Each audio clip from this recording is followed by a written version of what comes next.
Assalamualaikum warahmatullahi wabarakatuh. Jumpa lagi dalam video belajar bareng Kang Nana. Kita akan menemukan cara mudah untuk memahami hal-hal yang rumit di dalam bisnis, manajemen maupun pengembangan diri. Dan juga kita akan menemukan solusi yang praktis untuk melakukan perubahan. Teman-teman semuanya, kali ini saya akan membahas mengenai bagaimana tahapan sebuah negosiasi supaya negosiasi kita sukses. Oleh karena itu, maka kita akan langsung saja membahas mengenai negosiasi.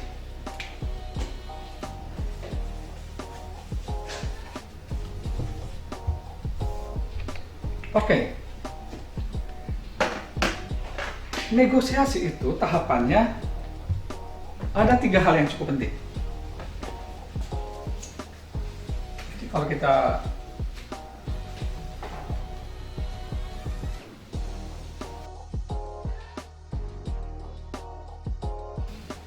mengapa saya mau bagi seperti ini ada maksudnya bahwa tahapan di dalam negosiasi itu adalah yang pertama, kita harus lakukan apa kegiatan-kegiatan kita sebelum negosiasi. Kemudian pada saat nego, dan setelah itu kegiatan sesudah. Jadi ada pre-nego, nego, dan post-nego. Nah, saya akan kasih porsi.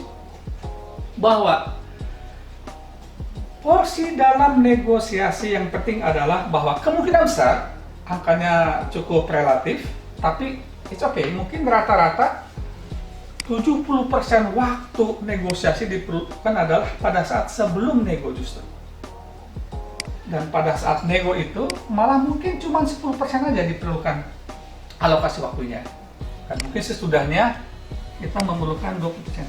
Bayangkan, banyak sekali bahwa kejadian atau tahapan negosiasi itu adalah dilakukan justru sebelum negosiasi. Apa saja yang harus dilakukan? Saya akan berikan beberapa kunci yang mudah dipahami oleh teman-teman. Kuncinya adalah G, P, A, I, dan P. Oke, ini yang penting yang harus dilakukan sebelum negosiasi. Yang pertama, kita harus tentukan dulu apa tujuan negosiasi Anda. Jadi goalnya tetapkan dulu. Apakah kita ingin merebut satu proyek? Apakah kita ingin menegosiasikan sebuah harga? Apakah kita ingin menegosiasikan bagaimana delivery dan lain-lain? Jadi goalnya harus ditetapkan dulu. Kemudian, kita harus punya prioritas. Kemana ditujukannya, jangan semuanya diambil. Prioritasnya mau ke delivery-nya, ke harganya, atau ke bidang apanya. Ini yang kedua. Yang ketiga, kita harus siapkan beberapa alternatif. Kenapa nanti? Kalau kita harus siapkan alternatif, kalau di sini tidak tembus, kita punya ini. Ini tidak tembus, kita punya yang lain. Jadi harus kita siapkan beberapa alternatif, sehingga pada saat nego, kita punya senjata banyak. Oh, yang ini ditolak, datang ini. Ini bukan siapa beberapa. Yang keempat, kita harus kaya dengan informasi. Kita harus pelajari banyak sekali siapa yang menjadi partner negosiasi atau lawan negosiasi kita. Kalau kita ingin negosiasi dengan suatu perusahaan, kita harus hafal betul siapa direkturnya, dia bergerak di bisnis apa saja, berapa kapasitasnya, bagaimana dia menguasai pasar, dan lain-lain. Informasi ini harus kita kuasai lebih banyak lagi. Baru kita harus mengetahui tentang orang,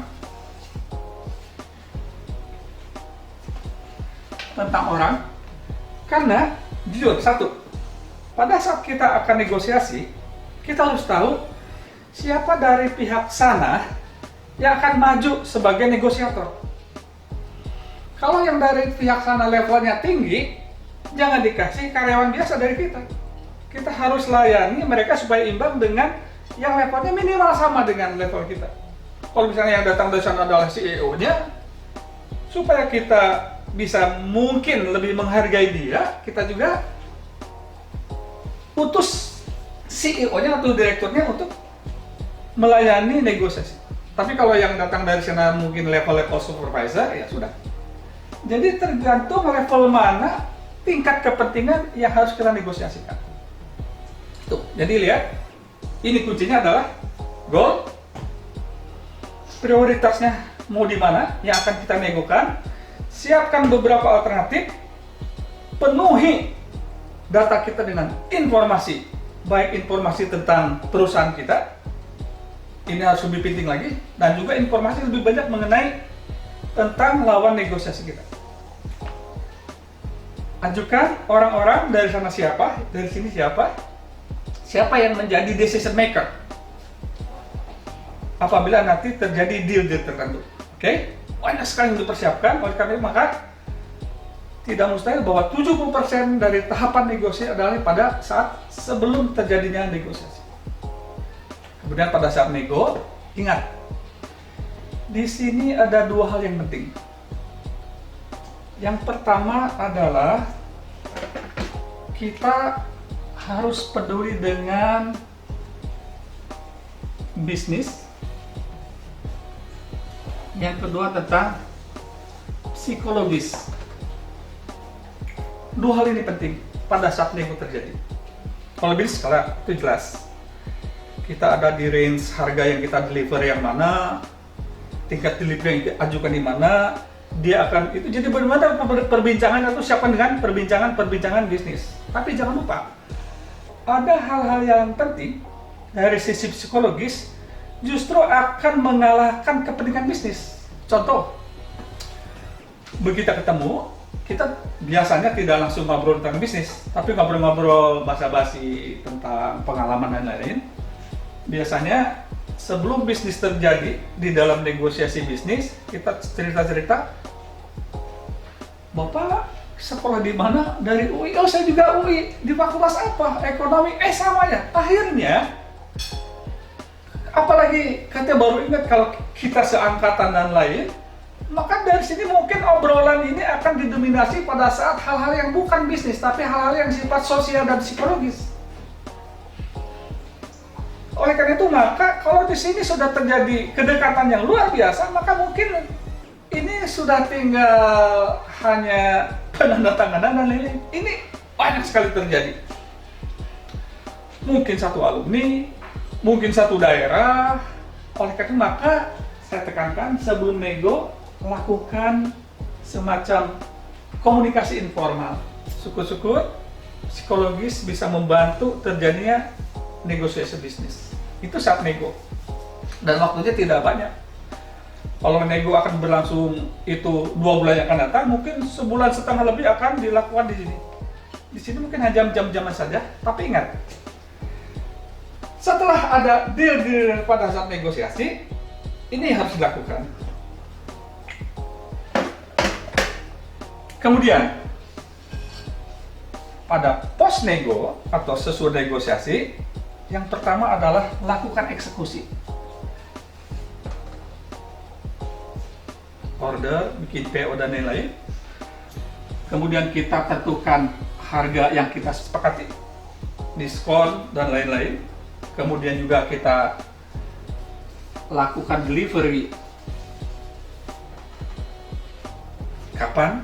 Jangan sampai sudah capek di sini, nego kita berhasil, stok kita kurang. Itu sama dengan flow kita ini tidak seirama. Baru masuk ke tingkat-tingkat finansial, kapan penagihan dan lain-lain. Dan yang penting adalah maintain hubungan. Sebab bisa saja negonya cuma sekali, tapi order sini berulang. Makanya menjaga hubungan baik setelah terjadinya nego itu adalah sangat penting sekali. Teman-teman semuanya, kalau saya dapat simpulkan, alokasikan waktu banyak 70% mungkin sebelum nego, di nego kita lakukan jangan langsung ke bisnis, tapi lakukan dulu percakapan informal. Siapa tahu dari sisi sosial kita bisa justru masuk di sini di langsung bisnis. Penting di sini adalah lakukan eksekusi, kemudian hati-hati jaga pengiriman dan lain-lain, dan juga jaga hubungan baik setelah lakukan ini. Barangkali itu yang bisa saya sampaikan. Semoga bermanfaat. Sampai jumpa lagi pada video belajar bareng Kang Nana yang lain. Assalamualaikum warahmatullahi wabarakatuh.